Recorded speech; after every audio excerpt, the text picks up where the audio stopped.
never going to stop. They've got Death Prophet, Oracle, they have, again, you know, Magnus Performance, game 1, 11 blew us away. It's not going to be a walk in the park at all for DC. This is going to be tough. This is definitely going to be a hard one. Both teams, though, having pretty comfortable lineups that they're used to playing with. LGD has some of their absolute signature heroes, like we were talking about, the Kunkka, the Mag, the Death Prophet. These are the big three that they've been playing a lot, and then we throw back to DC. Same kind of similar scenario with Boba on the Sand King, Forev playing that Nature's Prophet. This anti-mage pick, though, the last pick anti-mage is massive in this game, because now it's really the Sven versus the world. Can Sven be able to match up versus this? It's a lot up to the early game, because they're very magic damage oriented besides that Sven. And anti-mage, incredibly good versus Nature's Prophet and Lina. These two high mana pool heroes that can be very susceptible to that mana void. And like Merlini talked about, when it's anti-mage versus a Sven, Sven wins out. But when it's anti-mage plus a Magnus, that's a completely different story because of how fast you enable him. And then you can actually kind of take fights away from the anti-mage for a bit because of the other 4 heroes that they have, the Kunkka, the Mag, the Death Prophet. These guys can force aggression. They can force objectives. Yeah, a lot of eyes towards Mason to see how hard he can carry this game.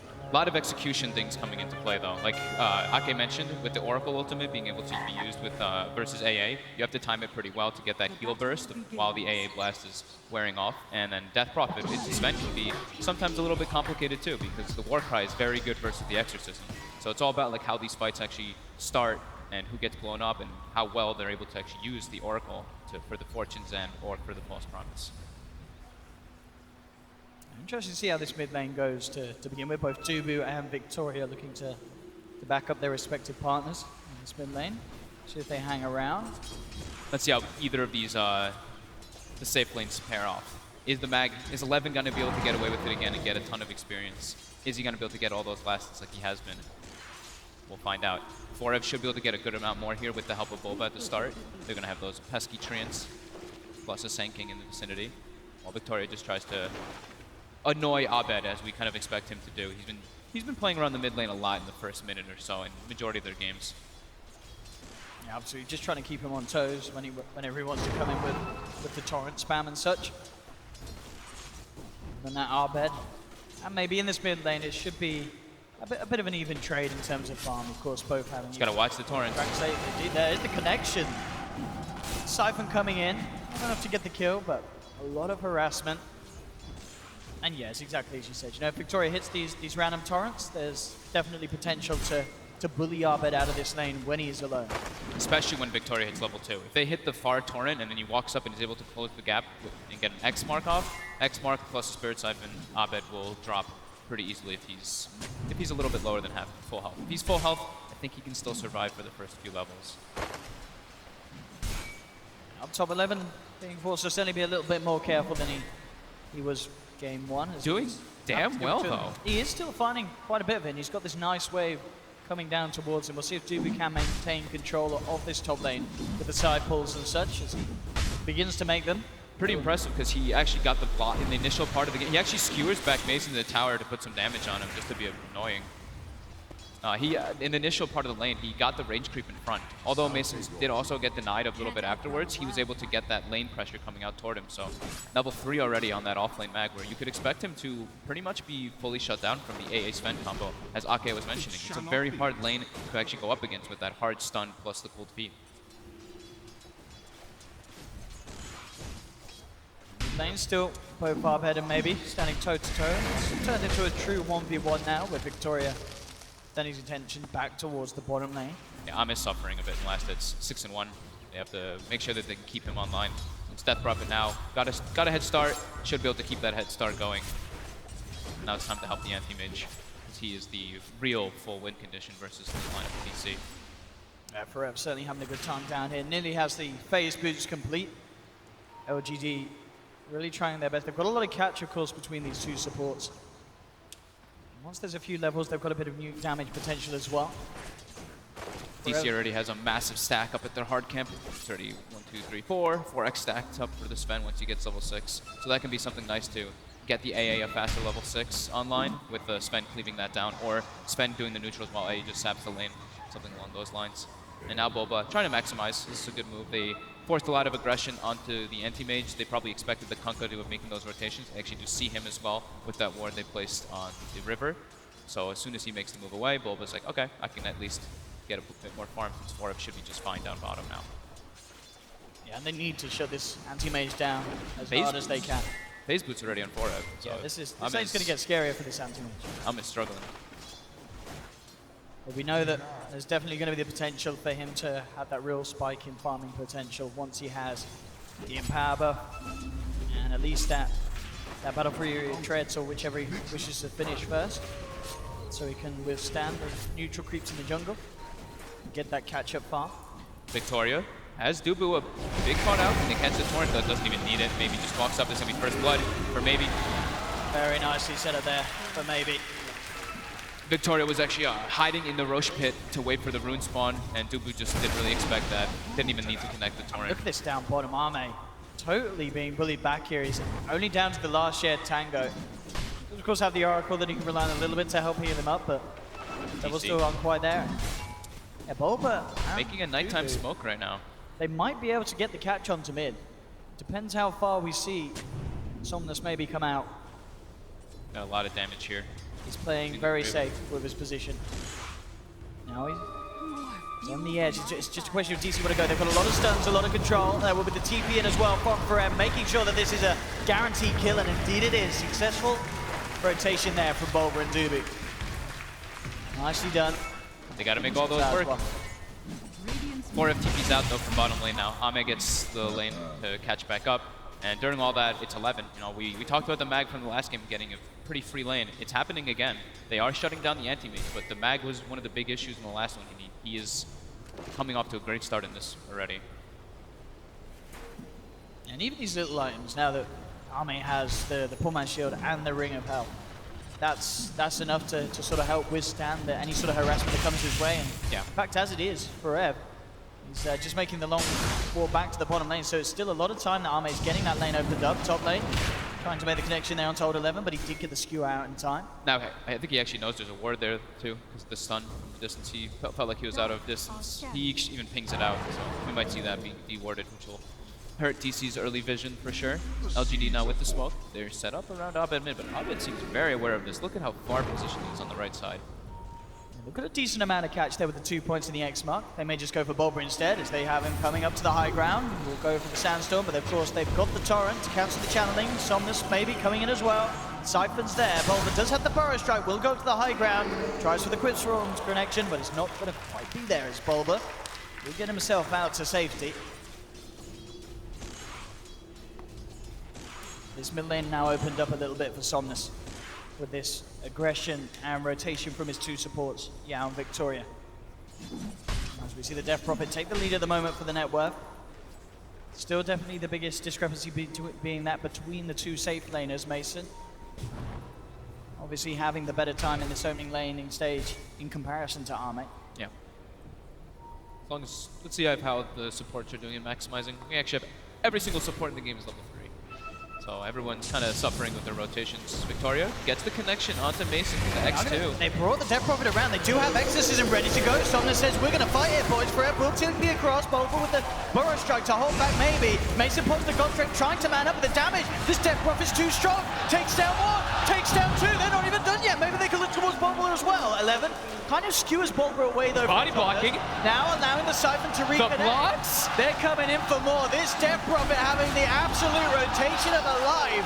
7.5 minutes, Somnus coming in and picking up a triple kill. And they're going to clean up the 4 stack that we were talking about earlier. Oh. The whole thing, all the big creeps goes for LGD. What a rotation there.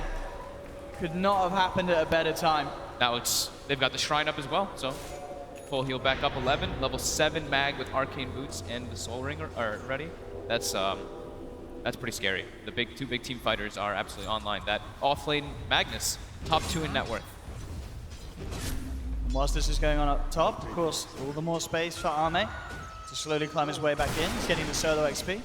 And now not doing too bad at all in terms of the smaller early items. We are going to see DC try and make a move immediately out of the base. Smoke from Bulba and Dubu. Abed now with the level 6 ready and waiting. A kill onto Somnus would be pretty big at this stage. Off the back of him being fattened up by that triple kill. Though. They have the Oracle. And in fact, the Torrent's connecting onto Abed. It's going to be LGD going in first, Abed.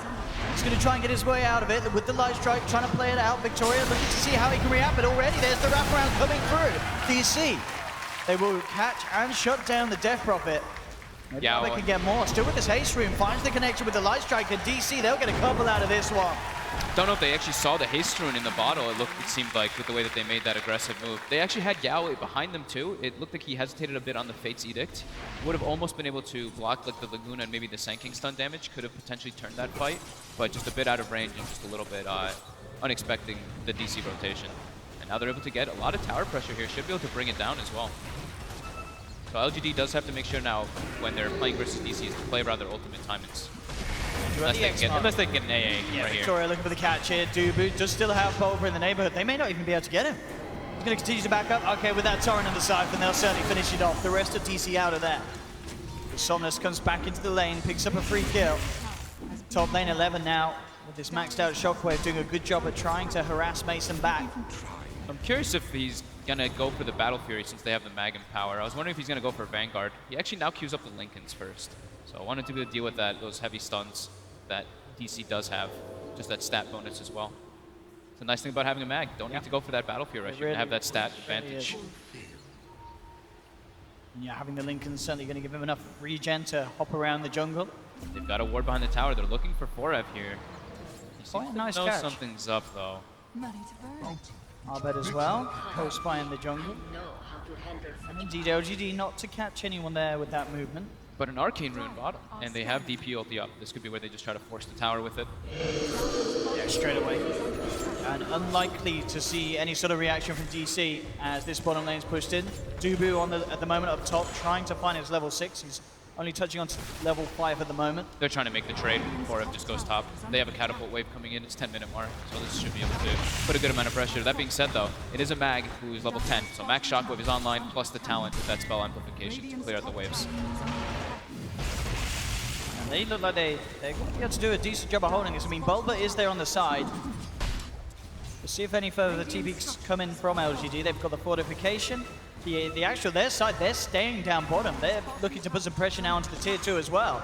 Now the TPs come through from Digital Chaos. They're coming in from the side as well for the Shrine. Bulba, seeing if he can get some sort of a setup. Comes in with the Burrow Strike.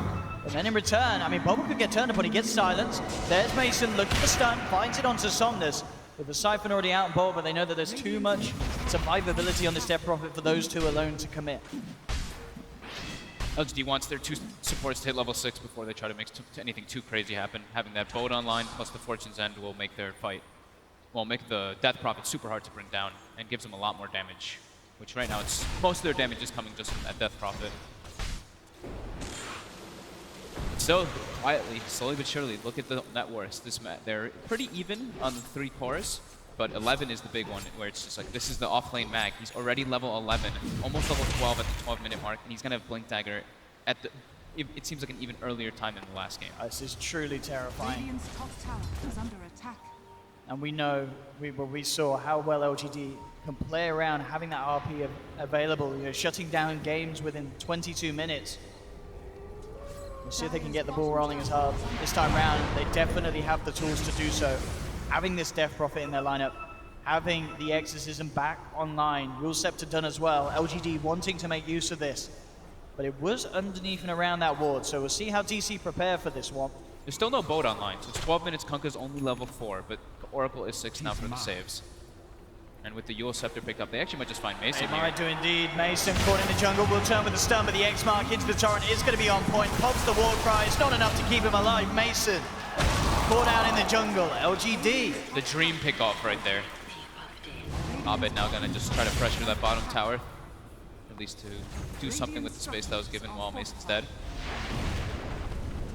And LGD won't be able to capitalize on pressuring the top tower off of that since the Wrath of Nature was deployed to push the lanes out for Ev. To try to slow it, halt that push a bit, but now they're wrapping behind mid. Dubu might be the culprit here. He's almost certainly going to get spotted out here, Somnus, if he continues to move. Oh, you just saw them. They just showed themselves. Dubu, get out of there.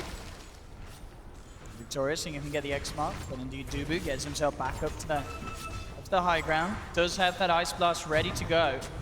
Bulba. Level 6 at the moment on the Sand King. Yet to put the point into the ult.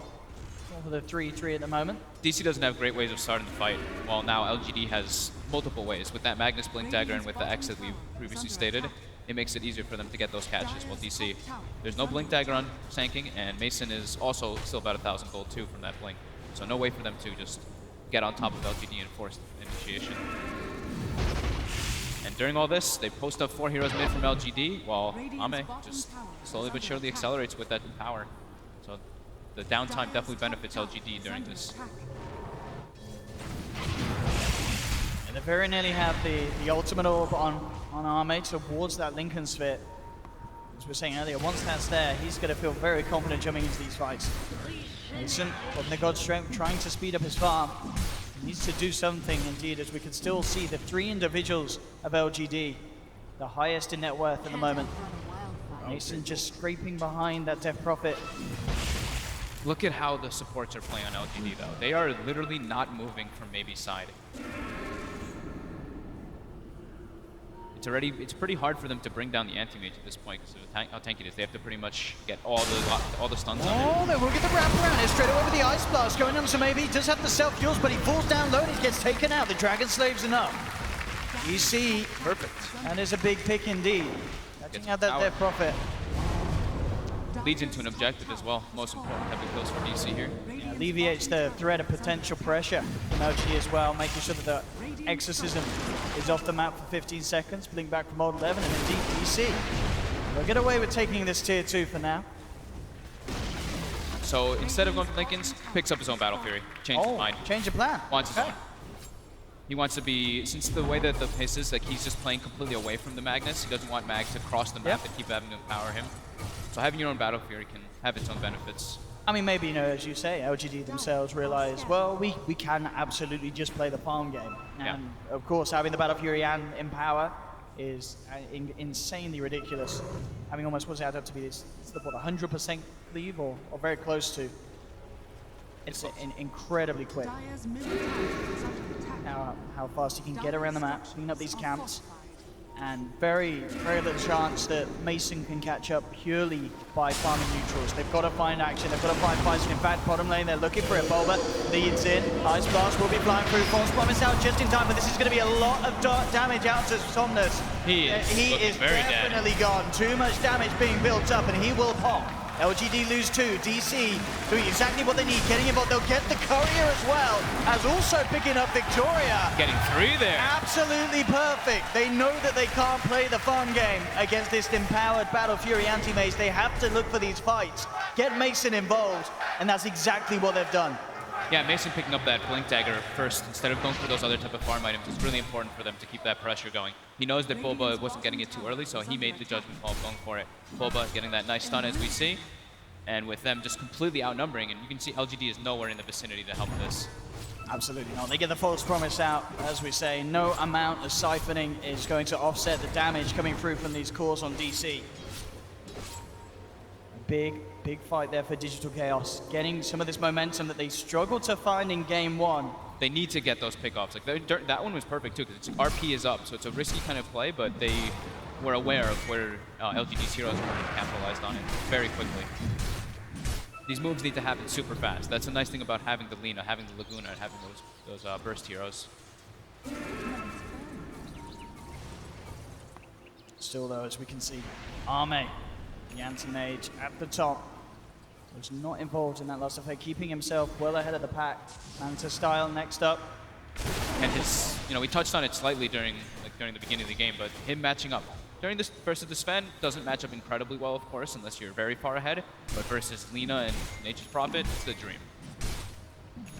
Shadow Blade on 11 as well, so more catch potential for LGD if they want to try and look for these fights. He's so farmed. He's more farmed than his Death Prophet. 150 CS on that off-lane mag. Pretty ridiculous. Let's see what they can get done here. DC grouping up as 4 towards the top. They're actually going to bring in Arbed as well, so the full lineup up on this top lane. I mean, are DC at a point where they can simply 5-man and start to take these tier 2s down? No, it's still scary. Like you have the threat of the Blink Dagger versus the mag, and there's still the Kunkabo. That's the thing that we haven't really gotten to see because Victoria was very underleveled. He didn't get level 6 until a couple minutes ago, about 3-4 minutes ago. And now it looks like they're trying to make some action happen, perhaps. Radiant's top tower kind of all is under gathered, attack. but now they're Radiant very are afraid. swarming. They don't see anybody from the side Dire's of bottom tower DC, and they have very aggressive decoys, so they know something's going on right now. All sticking together, sticking very close around. 11, gonna step up with that Shadow Blade, go for some scout. DC now has 2 ways to start the fight with Boba with the Blink Dagger. DC wants to farm that BKB on Sven. He's relatively Next step. close, isn't he, Mason? Yeah. It's getting close, yeah. Abed also finished up the Bloodstone, so that'll help. If they can give him a fast amount of Bloodstone charges, that's one of the okay ways to make sure that your mana doesn't get burned too fast from Anti-Mage. If you have crazy amount of charges, just regen it too quickly. And you can see overall, the actual overall net worth hopping between the two sides as they're pretty much bang on Yeah. at this midpoint. Now LGD's looking to make the fight happen. Picked up the Soul Booster on the Death Prophet, a bit more HP, feeling a little bit squishy before they wanted to take that fight. 1 RP, and we know the incredible amount of destruction and power that can follow through from LGD's lineup if 11 gets that initiation. Dubu draws a circle around all of LGD's heroes, expecting this kind of move happening. Maybe shows himself, starts threatening the tower with Exorcism. DC are in the vicinity. They continue the split push with Forev and Abed. But still, not wanting to really take a head-on fight just yet when they don't have that BKB on Sven. This will be a free tier 2. Once the Exorcism's down, they could consider it, because that's a lot of the damage that does go down. But it's still a bit scary fighting into LGD's RP with the Kunkka boat on top. And LGD themselves, they have got the potential to go for the tier 2 on the top lane and take more if they wish. DC backing off in this bottom lane as soon as Arme shows his face. This Anti-Mage is getting too big. Almost 13,000 net worth compared to the 9,000 of the Sven. Yeah, even if they lock him down and get Mason's hands on him at this stage, still almost certainly going to be the chance for him to escape. Especially considering the backup, the lineup that Arme has around him. Ahmed going for the Aghanims. Next up item, it looks like. Picks up the point booster. Great spells to reflect this game. All those different stuns and disables that are coming out, even the Orchid from Forev. Does have the Manta Style to remove that one, but in case it does come out, he does have the benefit of the Axe when he gets it.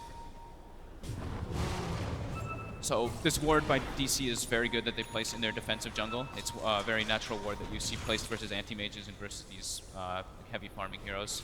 You always want to, you know he's going to eventually go into your jungle just with how mobile and how fast he does farm. He will get into your jungle, so at least watching that, very important.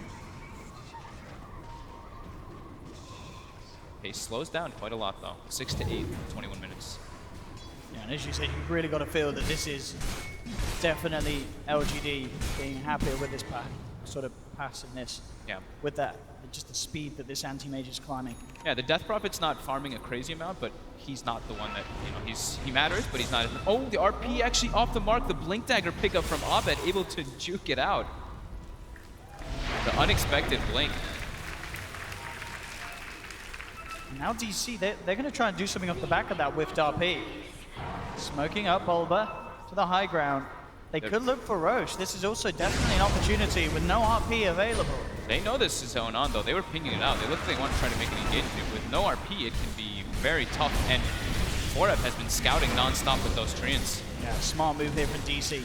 They see there's no RP. They know that they necessarily can't take a fight because of 1-0 being down, but they can certainly look for an objective like that.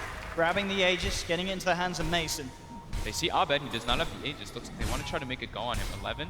Oh yeah, he could be in a lot of trouble there. 11 looking for the setup. Abed will be gone on, jump in and kills himself immediately. Knows that there's no escape. Other than taking himself out, he will be down for just the 10 seconds. But that's that is the 12 charge Bloodstone that does get dropped down, and they have the Aegis. They don't expect that kind of aggressive move coming out from LGD. And during all this now too, Yame just still continues to farm. Almost the Aghanim's finished up, 200 gold away. Yeah, it's going to be so hard to catch him. Yeah, once that Axe is on. It's already super hard to bring down. Still, the two supports from LGD are playing very safe though. They're not trying to make these risky plays. If you watch a lot of teams, they might go for more epic pickups. They're understanding what the nature of their lineup is. They're sitting either 2 heroes behind the Death Prophet or 2 heroes behind the Anti-Mage, and majority of the times. Not only do they have this Axe now done on Arme, they're looking to get the Lotus Orb out on 11. So another way that they can make sure that this Anti-Mage has full control during these team fights. Sentry Ward gets placed down. 11 actually walks up. Gonna get brought down. Yeah, they find that even though the silence comes out onto them, the Godstrike's already there. DC, can they get more out of this though? They'll move down this top lane. They should be able to find a tier 2. No Magnus for 45 seconds. That's quite an opening for DC to use. So they go for anything else. They do still have the Aegis on Mason. A couple of seconds left on Godstrike. And they're going to try and push in even further. Ame's going to trade though. He's going to go right up onto the high ground, and he hits pretty darn hard on those towers right now. They have to back up. Arme actually going straight in. He's just bursted down the cook, and Somnus trying to lead him with the Ice Blast is there. False Promise comes out just in time. Maybe taking a lot of damage. The split push. Ame's getting the tier 3 right now. Yeah, that's one tower down in the mid lane. DC on the TP back. Dubu will make it. Can the rest of them, though, Lightstrike trying to hold back the side of LGD. They've found Bulber in the sidelines. The Ghost still out. They'll get the Sand King at least. And the rest of DC do escape. But as you say, DC, they do not get the tier 3, whereas LGD, having Arme clearing out that mid. This Anti-Mage, we've talked about it getting out of hand, and it really feels like, Fog, what is their answer to this Anti-Mage? How do they deal with him, whether it be him turning up to a fight, whether it be him going for the split push plays? He just seems a fair few steps ahead of what DC can offer in this game at the moment. Yeah, they have to pretty much chain lock him down and hope that there's no Oracle there to save him, but Ame's not playing in the fights. He doesn't need to still. He's just like, okay, I'm going to farm until I have my Abyssal Blade, and that's when I can actually just blink on top of Sven, deal with him, or just blink on top of Lina and burst her instantly. Once that Basher Abyssal Blade up, oh man, this could be a big RP. He's got up here as well. He's eyeing it up. Won't go for it on our bed. A little bit of hesitation there. Wrath of Nature comes out. They're trying to get onto 11 here, but unable to close the distance. So the next, the solutions are going to have to just be chain locking down that Anti-Mage somehow, maybe going for a Sheep Stick on somebody later on to deal with that, but there is an Aghanim, so it can be super annoying. You can hex yourself, and Arme's a lot of ways to save him. Basher complete as well now. Yep, 6,000 ahead of Sven. Absolutely incredible. Mason really needs that next big item or two to be able to stand toe-to-toe in the fights. He's working towards the Assault Cuirass. I'll take your tribute. But it really is going to be so difficult for DC to just find that chance to do something around the Anti-Mage. Empower. Still racking up the gold. So LGD probably waiting for that Aegis to tick out. It's got about 1 more minute left on it, and then they can take a big straight-up 5v5 fight. Not really be too concerned. Maybe wanted to pick up a gem of their own. Could be the next investment opportunity for Victoria. Do you see him under this ward? They want to try and make the jump. Bulber coming in and has the dust straight away with the Stormhammer, Ice Blast, everything coming through. 11's gone. Nice. Quick reactions there from DC as soon as the Magnus came under their vision. Yeah, LGD destroyed one of the wards, but the secondary ward gets placed down. And But look at this again. Look who's on the split push. Arme's ready to start bringing them back. We'll see how much damage they... Mason goes in. Mason, he's gone straight in with the stun. The time for Laguna with the Yules. Can they actually bring him down? He's got the False Promise 11 now, coming in with the RP onto Arbed. Barrett does kill off the Oracle on the back of it all, but they've lost the Aegis on Mason. Bulber being forced back. There's the ult from Arme to burst down. Oh, and they get Mason. And they bring him back as well. The BKB not going to save Mason as he's down as well. Arme with a triple kill. Absolutely devastating there. It really feels like the draft, that final pick, Anti-Mage. Absolutely genius here from LGD. He's crushing it. Maybe also there gets the Yules off as the Laguna Blade is coming off, ends up surviving, gets Oracle ulted, and then with a beautiful RP follow-up from 11. Absolutely perfectly synchronized. We'll see it again here. Bulba even stuns the Oracle as the fight goes on, so he tries to make sure that there's no save there, but yeah, maybe gets that Yules off, and then 11 gets the RP onto him, and then Ame with the follow-up. There's just no way that DC can take the fight after that. Yeah, and we saw, with this Sven being where he is, Mason, he can offer a little bit with the God Strength, but as soon as that ult's gone, there is nothing that he can do against these beefy cores of LGD, and LGD straight down the mid lane. Looking to take the racks, they do have the fortification, 15 seconds to the Sven's back. It's Arlen's immediate, in fact, Bulber jumping in, they've got the Ice Blast as well. But Armin turns, trying to finish up Bulber does get him himself out to the side, still alive for the time being, finally goes down, Crypt Swarm there from maybe to bring him down. LGD will find the mid melee racks. Oh man, and he's got Abyssal Blade now. This is 28 minutes in, Arme's anti-mage farming out of this world.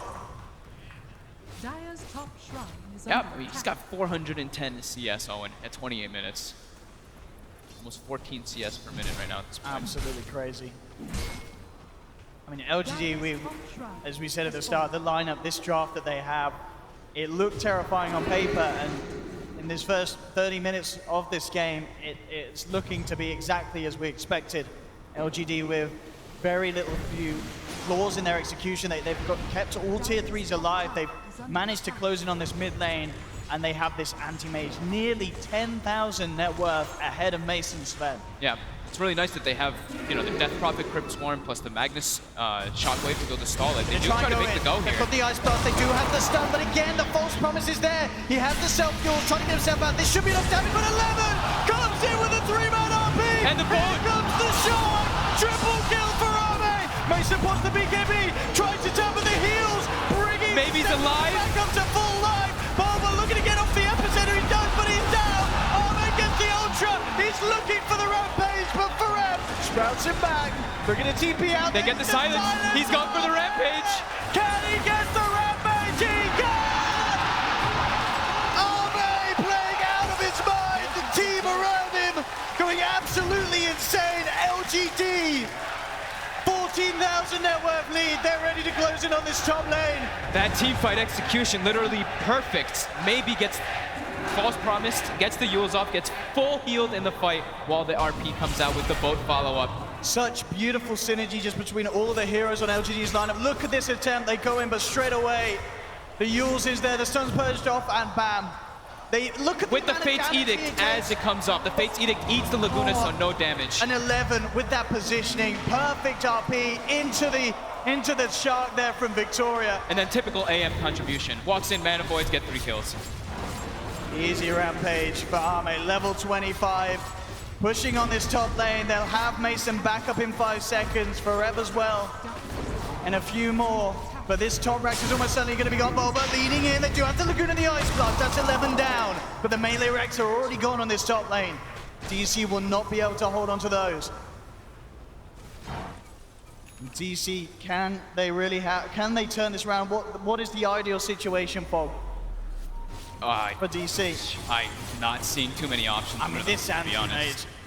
He is way too massive. He's gonna have that AC finished up too to deal with the physical damage that would be there to maybe bring him down, but it's level 25 already, almost 3,000 life on this anti-mage. You look at DC's damage output, they can't kill that. They have to have everything land on him perfectly to bring it down, but there's an Oracle, there's a Kunkka, and then if you do, there's still the Death Prophet that's there, who's not a force to be reckoned with either. Shiva's about to be picked up, 23 charge Bloodstone. An absolute menace. I mean, we saw their Arme's GPM at the moment nearly reaching the 900 at this stage of the game. DC Trying to do the desperate move here, but it gets scouted out by an illusion. They've got to bail. This is so scary. They know that there's no Magnus for 20 seconds, but LGD will almost certainly be prepared to fight without that. They're going to self-X the Death Prophet, leading her forward. She will be jumped upon. Ice Blast thrown back. Won't quite find the connection, but DC are making the space to finish this off. Now they're coming back in. Ice Blast passes across. Maybe can he get in the pit in time? No, he can't. They will get it. They get the light strike there onto the anti-mage. You see Mason have a couple of tickles onto Arme, but DC, they're losing 3.